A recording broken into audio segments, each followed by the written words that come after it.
अधूरी बारिश। डॉक्टर साहब मेरी रिपोर्ट क्या कहती है? सुशांत कॉफ़ी पीते हुए डॉक्टर शर्मा से पूछा। कुछ नहीं सुशांत बाबू, बस थोड़ा बीपी बढ़ा है। कंट्रोल करो नहीं तो डॉक्टर की फीस और हॉस्पिटल का खर्चा दोनों बढ़ेगा। डॉक्टर शर्मा ने मुस्कुराते हुए जवाब दिया। अब शादीशुदा आदमी का बीपी भी न बढ़े और रहा सवाल हॉस्पिटल का फीस, तो डॉक्टर साहब आपकी दोस्ती और आपका हॉस्पिटल दोनों कब काम आएगा? सुशांत ने मुस्कुराते हुए जवाब दिया। हाँ डियर, इतना बड़ा हॉस्पिटल तुम्हारे लिए ही तो खोल रखा है। दोस्ती गई तेल लेने, चलो अब मेरे पैसे निकालो। डॉक्टर शर्मा ने ताना मारते हुए कहा। हाँ हाँ दे देंगे यार, कौन सा भागे जा रहे हैं। चलिए डॉक्टर साहब, अब मैं ऑफिस के लिए निकल रहा हूँ। आप भी मरीज देखिए, शाम को मिलते हैं। सुशांत बोलते हुए कुर्सी से खड़ा होता है। ओके, पर थोड़ा बीपी का ध्यान रखना, अभी शुरुआती दौर है। डॉक्टर शर्मा ने हिदायत देते हुए सुशांत को विदा किया। वाराणसी के बड़े हॉस्पिटल में डॉक्टर शर्मा का सिटी हॉस्पिटल है और सुशांत डॉक्टर शर्मा का बचपन का दोस्त है।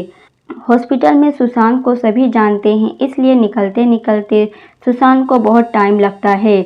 डॉक्टर के चैम्बर से निकलकर जैसे ही सुशांत लॉन में पहुंचता है, बारिश शुरू हो जाती है। सुशांत लॉन के किनारे खड़ा होकर बारिश का मजा लेने लगता है। अचानक एक लड़की चाकू लेकर भागती हुई लॉन में आती है और उसके पीछे ऑफिस स्टाफ भी। लॉन में वो लड़की गिर जाती है और तेजी से चाकू वाला हाथ चलाने लगती है। डर के मारे कोई उसके पास नहीं जाता। आओ सालो, एक एक को काट डालूंगी, मुझे मारना चाहते हो? आओ, लड़की चिल्लाई। ये आवाज़ तो जानी पहचानी लग रही है, पर चेहरा इतनी दूर से नहीं दिख रहा है। सुशांत फुसफुसाते हुए अपने आप से बोला। तभी डॉक्टर शर्मा भी अपने चैम्बर से उठकर दौड़े आए और सुशांत के बगल में खड़े हो गए। ये कौन लड़की है यार? सुशांत ने डॉक्टर शर्मा से पूछा। यार, ये मानसिक रूप से बीमार है, इलाहाबाद के एक बड़े वकील राम नारायण सिंह की बेटी है। डॉक्टर शर्मा ने ठंडी सांस लेकर जवाब दिया। क्या ये राम नारायण सिंह की बेटी है? सुशांत ने हैरत से डॉक्टर शर्मा को देखा और लॉन में उस लड़की की तरफ भीगते हुए चल दिया। सुशांत, वो पागल है, उधर मत जाओ, तुम्हारी जान को खतरे में पड़ सकती है, डॉक्टर शर्मा ने चिल्लाते हुए कहा। सुशांत ने डॉक्टर शर्मा की बात को अनसुना कर तेजी से उस लड़की के सामने पहुंचा। दोनों की नजरें मिली। सुशांत एक पल के लिए जल सा गया। वही आंखें, वही मासूमियत और वही सुंदरता। ये तुम हो? सुशांत बुदबुदाया। लड़की भी सुशांत को देखकर एकदम से शांत हो गई। हाथ से चाकू गिर गया और लड़की की आंखों से आंसू बहने लगे। लड़की दौड़कर सुशांत की बाहों में झूल गई और बेहोश हो गई। सुशांत उसे अपनी बाहों में उठाया और हॉस्पिटल के अंदर ले गया। लड़की को उसके बेड पर सुलाकर सुशांत डॉक्टर शर्मा के चैम्बर में आया। सुशांत, तुम तो पूरे भीग गए हो, जाओ ऊपर कमरे में मेरे कपड़े हैं, जाकर चेंज कर लो, डॉक्टर शर्मा ने सुशांत से कहा। सुशांत भारी कदमों से डॉक्टर शर्मा के कमरे में जाता है और कपड़े चेंज करता है। बारिश अभी भी जोर से ही हो रही है। बालकनी में खड़ा सुशांत उस लड़की के बारे में सोचता हुआ यादों में खो जाता है। साल 2002 इलाहाबाद हॉस्टल में। सुशांत 2002 में इलाहाबाद में एक हॉस्टल में रहने आता है, जहां सुशांत के काफ़ी सारे दोस्त और सीनियर पहले से ही रहते हैं। हॉस्टल की बड़ी सी छत देखकर सुशांत को बहुत खुश होता है। बारिश में भीगना सुशांत को बहुत पसंद था। हॉस्टल लाइफ का पहला सावन है और सुशांत और उसके दोस्त मानसून का आनंद लेते हुए गप्पे हाँकते हैं। सुशांत भाई, ये कॉलेज लाइफ की मानसून और बारिश भी कमाल की होती है, बिना प्रेमिका के भी रोमांस जैसा फील आता है, संजू ने सुशांत को कोहनी मार के कहा। हाँ सही है भाई, पर इस हॉस्टल लाइफ की पहली मानसून बारिश में ही कोई पहला प्यार मिल जाए तो सोने पर सुहागा वाली बात हो जाएगा। सुशांत एक ठंडी आह भरकर कसक से बोला। पर इस लड़कों के रेगिस्तान में फूल ही नहीं तो प्यार क्या दीवार से होगा? संजू ने निराशा से हाथ पटकते हुए जवाब दिया। फूल तो हैं भैया, पर पहुंच से बहुत दूर हैं। पीछे राम नारायण सिंह की बेटी है साक्षी, पर साला वो बड़ा कमीना टाइप का इंसान है, लड़की पर सख्त पहरा रखता है और लड़कों से बहुत चिढ़ता है, इसलिए कोई उसके लड़की को ट्राई नहीं करता। विकास गप्पे के बीच में होते हुए बोला। अबे छोड़ यार, उसके चक्कर में क्या बवाल लेना, सुशांत बात खत्म करता हुआ बोला।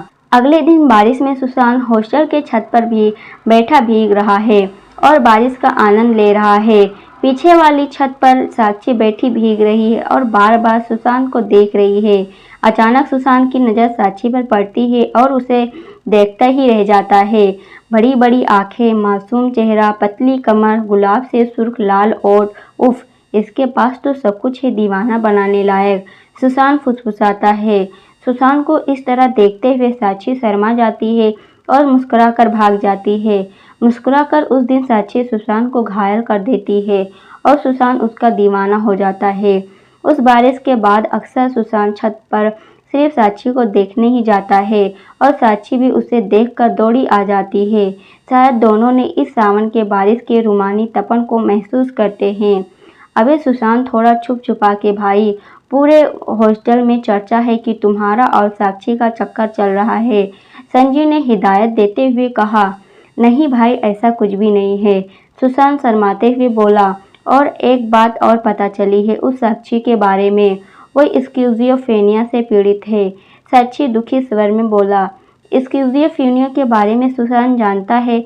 इस रोग में कल्पना में अपने दुश्मन बनाता है और खुद को या अगल बगल वालों को हानि पहुंचा देता है।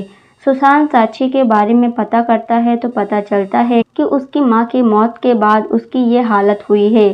साक्षी के पापा ने ऐसा अनुशासन का घेरा बना रखा है कि साक्षी अपने आप में ही सिमट कर रह गई है और रोग और दौरा दिन प्रतिदिन बढ़ता चला जा रहा है। फिर एक दिन, आओ सालो मुझे मारो, कुत्तों नोच डालो मुझे, साक्षी की आवाज़ सुनकर सुशांत दौड़ा हॉस्टल के छत पर भागा। साक्षी को दौरा पड़ा है और पूरा हॉस्टल तमाशा देख रहा है। हाथ में लाठी लिए साक्षी बेहद खतरनाक लग रही है। कोई उसके पास नहीं जा रहा है। सुशांत को साक्षी की हालत पर तरस आता है और दोस्तों के मना करने के बाद भी सुशांत नीचे साक्षी के सामने जाता है। सुशांत को देखकर साक्षी एकदम से शांत हो जाती है और लाठी उसके हाथ से छूट जाती है। तभी अचानक साक्षी के पापा आ जाते हैं और साक्षी को खींच के एक थप्पड़ मार देते हैं। सुशांत ये देखकर अपने आपे से बाहर हो जाता है। अरे बाप हो कि कसाई, बीमार लड़की को भी मारते हो, तुम्हें शर्म नहीं आती? सुशांत तेज आवाज में बोला। मेरी बेटी है, मैं उसे मारूं या कुछ भी करूं तुमसे मतलब? और ये बीमार नहीं है, बस मनबड़ हो गई है, इसका इलाज है मेरे पास। राम नारायण सिंह तेज आवाज में सुशांत को झिड़क दिया। मेरे सामने सिंह साहब एक बार और हाथ उठाए न तो हाथ तोड़ के हाथ में पकड़ा दूंगा। सुशांत ने जल्दी आंखों से घूरते हुए कहा। क्या तुम इसके पति हो या उसके साथ सोए हो जो तुम्हें इतना दर्द हो रहा है? सिंह साहब ने जले अंदाज में सवाल किया। साला बाप नहीं है तू, रुक बताता हूँ, सुशांत चिल्लाते हुए सिंह साहब के कॉलर पकड़ लेता है। सुशांत और नारायण सिंह को हॉस्टल के लड़के और पड़ोसी अलग करते हैं। नारायण सिंह अपने आप को बेइज्जती महसूस करते हैं और सुशांत पर झूठा केस बनाने की तैयारी करने लगते हैं। इधर मोहल्ले वाले सुशांत के साथ सहानुभूति रखते हैं, इसलिए वो सिंह साहब को समझाते हैं कि जो हुआ उसे भूल जाए और केस ना करे। सिंह साहब केस न करने के लिए एक शर्त रखते हैं कि सुशांत को हॉस्टल छोड़कर जाना होगा। सुशांत ठंडे दिमाग से सोचता है और अपने करियर और भविष्य के लिए हॉस्टल छोड़ने के लिए तैयार हो जाता है। सुशांत साक्षी को फ़ोन करता है। साक्षी, मैं जा रहा हूँ हमेशा के लिए हॉस्टल छोड़ के। सुशांत रुआसे गले से बोला। सुशांत, जाओ और पलट कर कभी मत आना। मैं गलती कर दी तुमसे प्यार करके और मैं नहीं चाहती कि तुम मेरे लिए अपना भविष्य खराब करो। ये बोल के साक्षी फ़ोन रख देती है और फिर सुशांत का फ़ोन कभी ना उठाने का वादा कर लेती है खुद से। सुशांत हॉस्टल छोड़ने से पहले छत पर जाता है और पहली मुलाकात की तरह आज भी बारिश हो रही है। साक्षी उसे देखकर छत पर आती है। लॉन्ग स्कर्ट और टॉप में पहले से कहीं सुंदर और मासूम सी लगती है। वो सुशांत और साक्षी दोनों की आंखों में आंसू हैं और बारिश में दोनों अपने आंसू को छिपा लेते हैं। सुशांत हॉस्टल छोड़ देता है हमेशा के लिए। अरे सुशांत बाबू, कहाँ खो गए हो? डॉक्टर शर्मा ने सुशांत को हिलाते हुए कहा। सुशांत की तंद्रा टूटी और वो कमरे में देखता है। डॉक्टर शर्मा के साथ नारायण सिंह साहब भी दिखते हैं। सिंह साहब को देखकर सुशांत के चेहरे पर गुस्सा और घृणा के भाव आ जाते हैं। डॉक्टर शर्मा समझ जाते हैं। सुशांत, मुझे सिंह साहब ने सब कुछ बता दिया है और ये काफ़ी शर्मिंदा और दुखी हैं। ये तुमसे माफ़ी मांगना चाहते हैं। अगर उस समय ये थोड़ा सहयोग करते तो शायद आज उनकी बेटी मौत के कगार पर ना खड़ी होती। डॉक्टर शर्मा ने दुखी स्वर में कहा। क्या मौत के कगार पर? मतलब क्या? कितना टाइम है उसके पास? सुसान ने हैरत से परेशान होकर पूछा।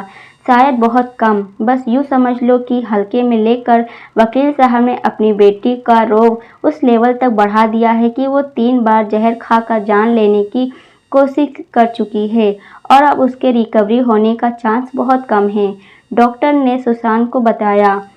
ओ राम लखन सिंह, आप जैसे पढ़े लिखे लोग भी मानसिक रोगों को रोग नहीं समझते, जबकि आज पूरे विश्व में मानसिक रोग से ज़्यादा जानलेवा और कुछ नहीं है। पता नहीं कैसे आप खुद को माफ़ कर पाते हैं। मैं तो खुद को गुनहगार समझता हूँ। काश मैं आपकी शर्त नहीं मानता उस दिन, तो कम से कम आप आज अपनी नज़रों में गिरा नहीं होता।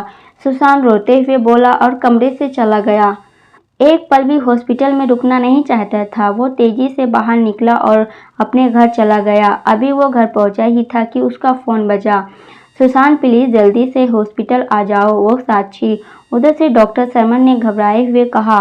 क्या हुआ साक्षी को? सुसान चिल्लाया। उसको दौरा पड़ा है और वो बस तुम्हारा ही नाम ले रही है बार बार, डॉक्टर शर्मा ने बताया और फ़ोन काट दिया। सुसान भागकर हॉस्पिटल पहुंचा और साक्षी के वार्ड में पहुंचा, जहां साक्षी असीम दर्द से तड़प रही थी। स्टाफ ने उसे पकड़ रखा है। सुसान पहुंचकर सबको वार्ड से बाहर कर देता है। सुसान को देख साक्षी शांत हो जाती है और मुस्कुराती है। तो आखिर तुम्हें मैंने पा ही लिया, साक्षी फीकी हंसी के साथ बोली। जब इतनी तड़प थी पाने की तो मुझे जाने ही क्यों दिया था? सुसान ने कसक के साथ सवाल किया। कुछ बारिश अधूरी ही रहती है सुसान बाबू, बस हम नहीं चाहते थे कि हमारी कश्ती में आप भी साथ डूबे। आपके इतने प्यार ने ही हमें अब तक जिंदा रखा, नहीं तो हम तो पहले ही जिंदा लाश थे। साक्षी बड़े हसरत के साथ सुसान को देखती हुई बोली। प्लीज़ तुम कुछ मत बोलो, तुम बिल्कुल ठीक हो जाओगे, सुसान ने झूठा दिलासा देते हुए कहा। तुम्हें तो झूठ भी बोलना नहीं आता है सुसान बाबू, मुझे पता है सब कुछ। मुझे पर उसकी परवाह नहीं है।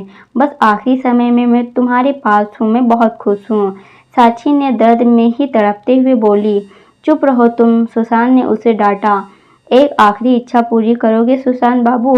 मुझे गले से लगा लो, शायद पूरे जीवन का सुकून मिल जाएगा मुझे, साक्षी ने प्यार से फरियाद किया। हाँ क्यों नहीं, बोलकर सुसान ने साक्षी को गले से लगा लिया और रोने लगा।